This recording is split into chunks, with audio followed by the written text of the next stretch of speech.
Capítulo 5. Su fe superó una prueba difícil. ¿Deberíamos dar nuestra devoción a Dios o al país en que vivimos? Muchas personas responderían, yo reverencio a ambos, adoro a Dios según los dictados de mi religión, a la vez que prometo lealtad a mi patria. Puede que la línea que divide la devoción religiosa y el patriotismo parezca difusa en nuestros tiempos, pero en la antigua Babilonia prácticamente no existía. De hecho, tan entrelazados estaban los ámbitos civil y sagrado que a veces era imposible distinguirlos. En la Babilonia de la antigüedad, escribe el profesor Charles F. Pfeiffer, el rey era tanto sumo sacerdote como mandatario civil. Efectuaba sacrificios y determinaba la vida religiosa de sus súbditos. Pensemos en el rey Nabucodonosor. Su mismo nombre significa Nebo, protege al heredero. Nebo era el dios babilónico de la sabiduría y la agricultura. Nabucodonosor fue una persona profundamente religiosa. Como ya se ha mencionado, construyó y embelleció los templos de numerosos dioses babilónicos y sintió una devoción especial por Marduk, al que atribuía sus victorias militares. La nota al pie de página dice: hay quienes creen que Marduk, considerado el fundador del imperio babilónico, representa a Nemrod divinizado. Sin embargo, no puede afirmarse con certeza. Fin de la nota. Asimismo, parece ser que confiaba mucho en la adivinación para trazar sus planes de batalla. Ezequiel 21 del 18 al 23 dice: y recibí de nuevo las palabras de Jehová. Me dijo: tú, hijo del hombre, traza dos caminos para que pase la espada del rey de Babilonia. Los dos saldrán de la misma tierra. Y hay que poner una señal en el punto donde la vía se divide y va hacia las dos ciudades. Traza un camino para que la espada vaya contra Rabá de los amonitas y otro camino para que vaya contra la ciudad fortificada de Jerusalén en Judá. Porque el rey de Babilonia se ha detenido para recurrir a la adivinación en la bifurcación de la vía, donde los dos caminos se separan. Él sacude las flechas, consulta a sus ídolos y examina el hígado. La adivinación en su mano derecha señala hacia Jerusalén para poner arietes, para ordenar la matanza, para dar el grito de guerra, para colocar arietes contra las puertas, para levantar una rampa de ataque y para construir un muro de asedio. Sin embargo, a los ojos de quienes les habían hecho juramentos, parecerá una adivinación falsa, pero él se acuerda de la culpa de ellos y los capturará. Verdaderamente en Babilonia la religión dominaba toda esfera de la vida. La ciudad presumía de tener más de 50 templos en los que se adoraba a una amplísima variedad de dioses y diosas. Entre estos figuraban la tríada de Anu, dios del cielo, Enlil, dios de la tierra, el aire y la tormenta, y Ea, dios de las aguas. Otra trinidad era la compuesta por Sin, el dios luna, Shamash, el dios sol, e Istar, la diosa de la fertilidad. La magia, la brujería y la astrología ocupaban un lugar destacado en la religión babilónica. Vivir entre personas que veneraban a muchos dioses presentaba un auténtico reto para los judíos desterrados. Siglos antes, Moisés había advertido a los israelitas de las nefastas consecuencias de rebelarse contra el legislador supremo. Les dijo: Jehová te hará marchar a ti y a tu rey, que establecerás sobre ti, a una nación que no has conocido, ni tú ni tus antepasados. Y allí tendrás que servir a otros dioses de madera y de piedra. Deuteronomio 28:15 dice: pero si no escuchas la voz de Jehová tu Dios y no te aseguras de obedecer todos los mandamientos y estatutos de él que te estoy mandando hoy, todas estas maldiciones vendrán sobre ti y te alcanzarán.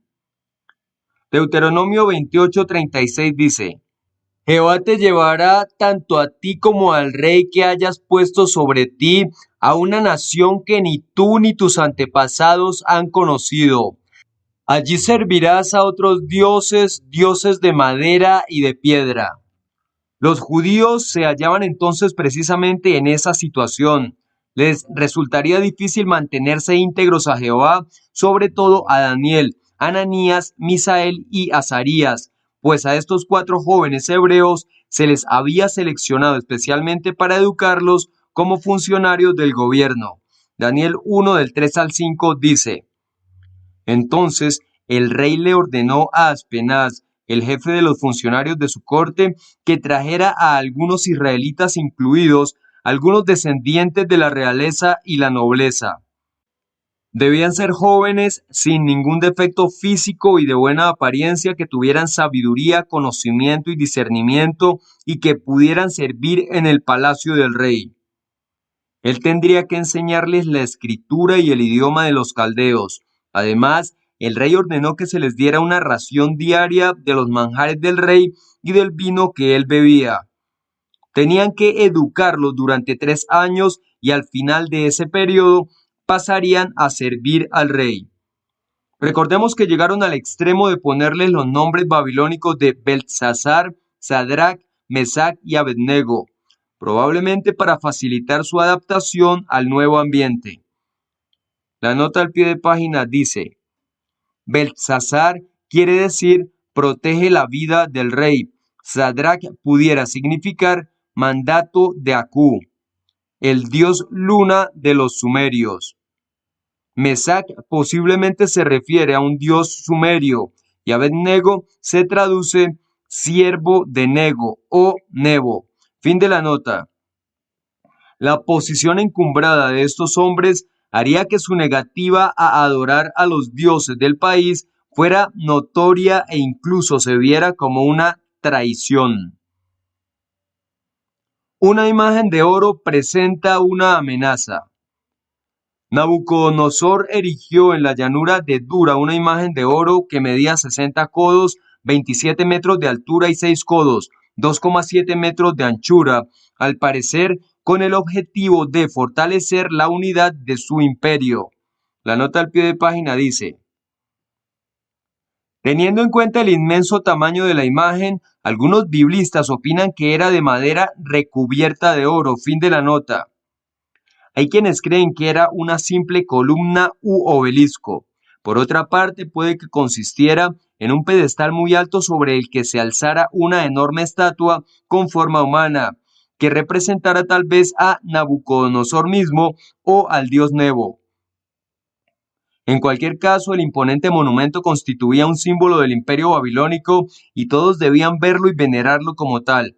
Daniel 3:1 dice: El rey Nabucodonosor hizo una estatua de oro de 60 codos de alto y 6 codos de ancho. La colocó en la llanura de Dura, en la provincia de Babilonia. Por consiguiente, Nabucodonosor organizó una ceremonia inaugural y reunió a sus sátrapas, prefectos, gobernadores, consejeros, tesoreros, jueces, magistrados policíacos y a todos los administradores de los distritos jurisdiccionales. Un heraldo proclamó: A ustedes se les dice, oh pueblos, grupos nacionales y lenguajes, que al tiempo de oír el sonido del cuerno, el caramillo, la cítara, el arpa triangular, el instrumento de cuerdas, la gaita y toda suerte de instrumentos musicales, caigan y adoren la imagen de oro que Nabucodonosor el rey ha erigido. Y quien quiera que no caiga y adore al mismo momento será arrojado en el horno ardiente de fuego. Daniel 3, del 2 al 6. Hay quienes piensan que Nabucodonosor concibió la ceremonia para obligar a los judíos a transigir en cuanto a su adoración a Jehová, pero probablemente no fue así, pues parece que solo se convocó para la ocasión a los funcionarios del gobierno, de modo que los únicos judíos presentes serían los que ocuparan puestos oficiales. Por tanto, da la impresión de que la ceremonia de inclinarse ante la imagen tenía el propósito de reafirmar la adhesión de la clase gobernante. El erudito John F. Walworth señala: tal concentración de funcionarios era, por un lado, una grata demostración del poder del imperio de Nabucodonosor y por el otro, una significativa muestra de gratitud a las deidades que, según creían, estaban detrás de sus victorias.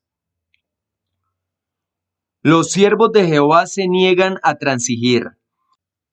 La mayoría de los congregados ante la imagen de Nabucodonosor la adorarían sin reparos, a pesar de su devoción a distintos dioses patronales. Todos ellos estaban habituados a la adoración de ídolos y el que veneraran a un dios no les impedía que a la vez rindieran homenaje a otro, explica un biblista. Tal proceder concordaba con las ideas idólatras imperantes de que había muchos dioses y de que no era impropio homenajear al dios de cualquier pueblo o país. Para los judíos, sin embargo, la cuestión era muy distinta. Su Dios, Jehová, les había mandado: no debes hacerte una imagen tallada ni una forma parecida a cosa alguna que esté en los cielos arriba, o que esté en la tierra debajo, o que esté en las aguas debajo de la tierra. No debes inclinarte ante ellas ni ser inducido a servirlas, porque yo, Jehová, tu Dios, soy un Dios que exige devoción exclusiva. Éxodo 20, 4 y 5. Por consiguiente, cuando comenzó la música y los reunidos se postraron ante la imagen, 3 jóvenes hebreos, Sadrac, Mesac y Abednego, permanecieron de pie. Daniel 3:7 dice: así que cuando se oyó el cuerno, la flauta, la cítara, el arpa triangular, el instrumento de cuerda y los demás instrumentos musicales, gente de todo pueblo, nación e idioma cayó de rodillas y adoró la estatua de oro que el rey Nabucodonosor había levantado. La negativa de 3 funcionarios hebreos a adorar la imagen enfureció a ciertos caldeos. Al instante se dirigieron al rey y acusaron a los judíos. La nota al pie de página dice: la expresión aramea que se traduce por acusaron significa comer los pedazos de una persona, devorarla, por así decirlo, mediante la calumnia. Fin de la nota. Los acusadores no querían explicaciones, sino que se castigara a los hebreos por deslealtad y traición.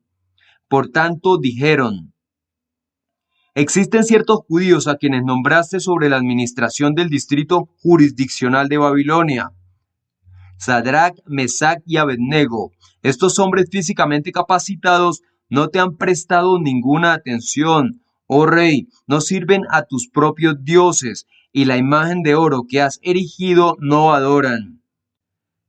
Daniel 3 del 8 al 12 dice: en aquel momento algunos caldeos se acercaron y acusaron a los judíos, le dijeron al rey Nabucodonosor: oh rey, vive eternamente. Oh rey, tú ordenaste que todo hombre que oyera el cuerno, la flauta, la cítara, el arpa triangular, el instrumento de cuerda, la gaita y los demás instrumentos musicales debía caer de rodillas y adorar la estatua de oro.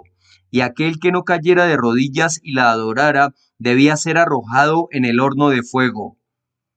Pues hay unos judíos a los que tú nombraste para administrar la provincia de Babilonia que no te han mostrado respeto, oh rey. Son Sadrac, Mesac y Abednego. Ellos no sirven a tus dioses y no quieren adorar la estatua de oro que tú has levantado. Qué frustración debió sentir Nabucodonosor cuando los 3 hebreos desobedecieron su mandato. Era evidente que no había logrado hacer de Sadrac, Mesac y Abednego defensores leales del imperio babilónico. ¿Acaso no los había educado en la sabiduría de los caldeos? Incluso les había cambiado el nombre. Ahora bien, Nabucodonosor se equivocaba por completo si pensaba que una educación elevada haría que adoptasen otra religión o que ponerles otros nombres les cambiaría la personalidad. Sadrac, Mesac y Abednego continuaron siendo fieles siervos de Jehová. El rey Nabucodonosor se puso furioso, así que al instante los mandó llamar y les preguntó: ¿Es realmente así, oh Sadrach, Mesach y Abednego, que no sirven a mis propios dioses y que la imagen de oro que he erigido ustedes no adoran? Seguramente pronunció estas palabras con turbación e incredulidad. Tuvo que haberse preguntado cómo podían tres hombres en su sano juicio pasar por alto una orden tan directa, cuya desobediencia se castigaba con tanta severidad.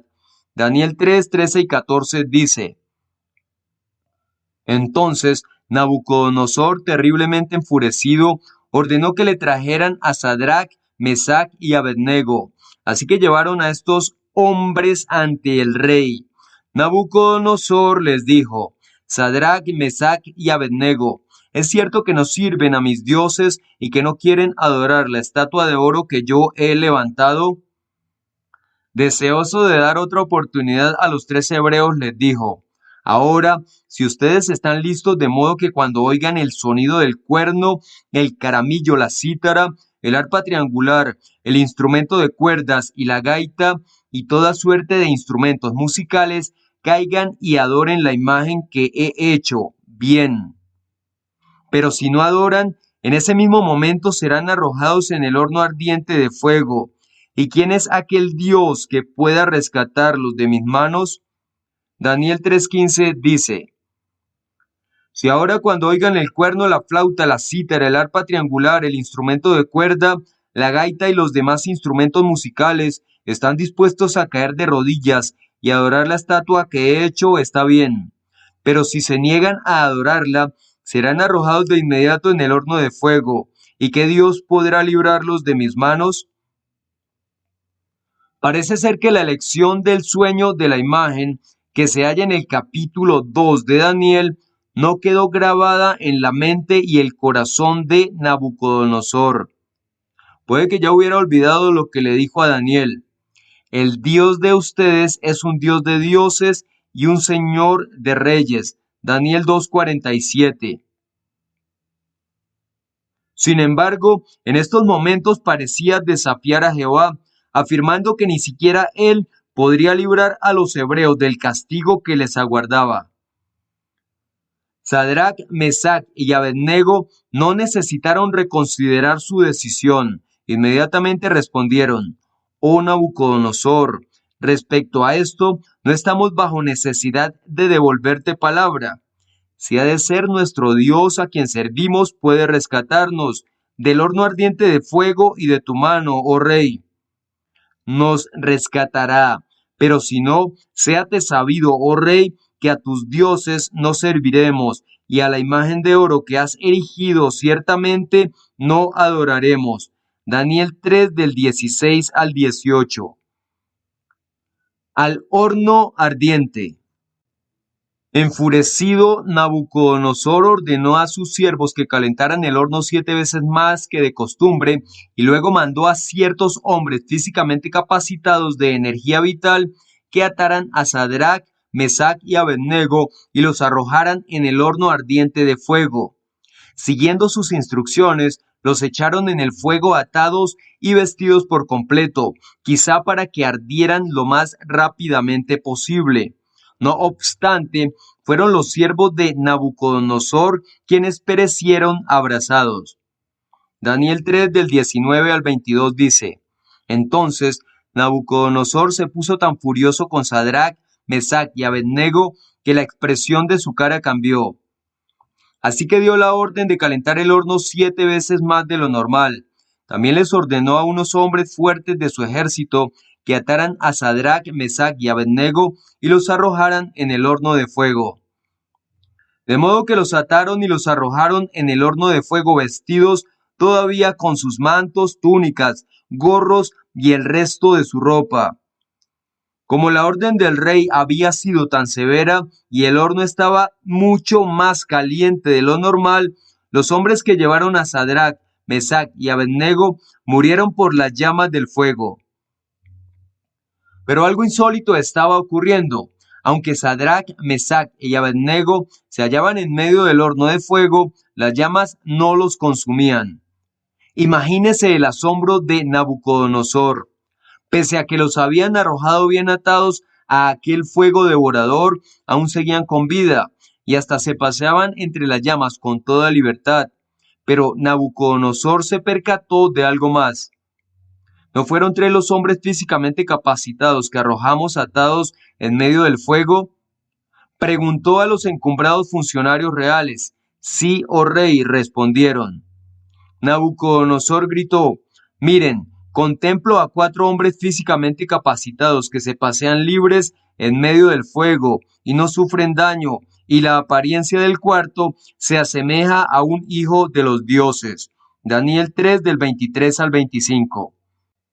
Nabucodonosor se acercó a la puerta del horno ardiente y exclamó: Sadrach, Mesach y Abednego, siervos del Dios Altísimo, salgan y vengan acá. Los tres hebreos salieron caminando de en medio del fuego y sin duda dejaron atónitos a cuantos presenciaron aquel milagro, entre ellos los sátrapas, prefectos, gobernadores y altos funcionarios. Era como si aquellos tres jóvenes nunca hubieran entrado en el horno, ni siquiera olían a humo y ni uno solo de sus cabellos se había chamuscado. Daniel 3, 26 y 27 dice: Nabucodonosor se acercó a la puerta del horno de fuego y dijo: Sadrach, Mesach y Abednego, siervos del Dios Altísimo, salgan y vengan acá. Así que Sadrach, Mesach y Abednego salieron de en medio del fuego, y los sátrapas, los prefectos, los gobernadores y los altos funcionarios del rey que estaban allí reunidos vieron que el fuego no les había hecho daño a los cuerpos de esos hombres. No se les había chamuscado ni un solo pelo de la cabeza. Sus mantos estaban igual que antes y ni siquiera olían a humo.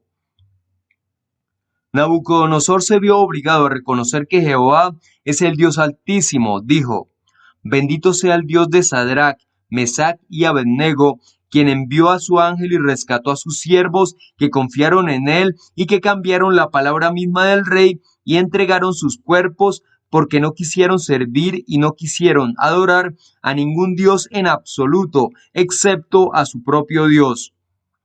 A continuación el rey añadió esta seria advertencia: de mí una orden se emite, que cualquier pueblo, grupo nacional o lenguaje que diga cualquier cosa mala contra el Dios de Sadrach, Mesach y Abednego sea desmembrado y su casa sea convertida en excusado público, puesto que no existe otro Dios que pueda librar como éste. Así los tres hebreos recuperaron el favor del rey y prosperaron en el distrito jurisdiccional de Babilonia. Daniel 3 del 28 al 30. La fe y las pruebas hoy en día. Quienes adoran a Jehová hoy en día se hallan en circunstancias parecidas a las de Sadrach, Mesach y Abednego. Aunque el pueblo de Dios no esté desterrado en sentido literal, Jesús dijo que sus seguidores no serían parte del mundo. Juan 17:14 dice: Les he comunicado tus palabras, pero el mundo los ha odiado porque no son parte del mundo, igual que yo no soy parte del mundo. Son forasteros en el sentido de que no adoptan las costumbres, actitudes y prácticas antibíblicas de quienes los rodean. Como escribió el apóstol Pablo, los cristianos han de cesar de amoldarse a este sistema de cosas. Romanos 12:2 dice: y dejen de amoldarse a este sistema, más bien transfórmense renovando su mente, para que comprueben por ustedes mismos cuál es la buena, agradable y perfecta voluntad de Dios. Los tres hebreos se negaron a amoldarse al sistema babilónico. Ni siquiera una rigurosa educación en la sabiduría de los caldeos los hizo cambiar de opinión. Su postura en materia de adoración no era negociable. Su lealtad pertenecía a Jehová. Es preciso que los cristianos de la actualidad manifiesten la misma firmeza y que no se avergüencen por ser diferentes de quienes están en el mundo, pues el mundo va pasando y también su deseo. Primera de Juan 2:17 dice: Además, el mundo se está yendo y sus deseos también, pero el que hace la voluntad de Dios vive para siempre. En vista de que este sistema de cosas está agonizando, amoldarse a él sería insensato e inútil. Los cristianos han de estar en guardia contra la idolatría en todas sus formas, incluso las más sutiles. La nota al pie de página dice: por ejemplo, la Biblia vincula la glotonería y la codicia a la idolatría. Filipenses 3, 18 y 19 dice: porque hay muchos, antes los mencionaba con frecuencia y ahora los menciono también con lágrimas, que viven como enemigos del madero de tormento del Cristo. Su final es la destrucción y su Dios es su vientre. Se sienten orgullosos de las cosas de las que tendrían que avergonzarse y tienen la mente puesta en las cosas de la tierra. Colosenses 3:5 dice: por lo tanto, den muerte a los miembros de su cuerpo que están en la tierra, en lo que tiene que ver con la inmoralidad sexual, la impureza, la pasión sexual descontrolada, los malos deseos y la codicia, que es idolatría. Fin de la nota. Primera de Juan 5:21 dice: hijitos, cuidado con los ídolos. Sadrach, Mesach y Abednego mostraron obediencia y respeto, quedándose de pie frente a la imagen de oro, pero comprendieron que inclinarse ante ella era algo más que una simple muestra de respeto. Se trataba de un acto de adoración que les acarrearía la ira de Jehová. Deuteronomio 5 del 8 al 10 dice: no te hagas ninguna imagen tallada ni nada que tenga forma de algo que esté arriba en los cielos, abajo en la tierra o debajo en las aguas. No te inclines ante esas cosas, ni te dejes convencer para servirles, porque yo, Jehová tu Dios, soy un Dios que exige devoción exclusiva.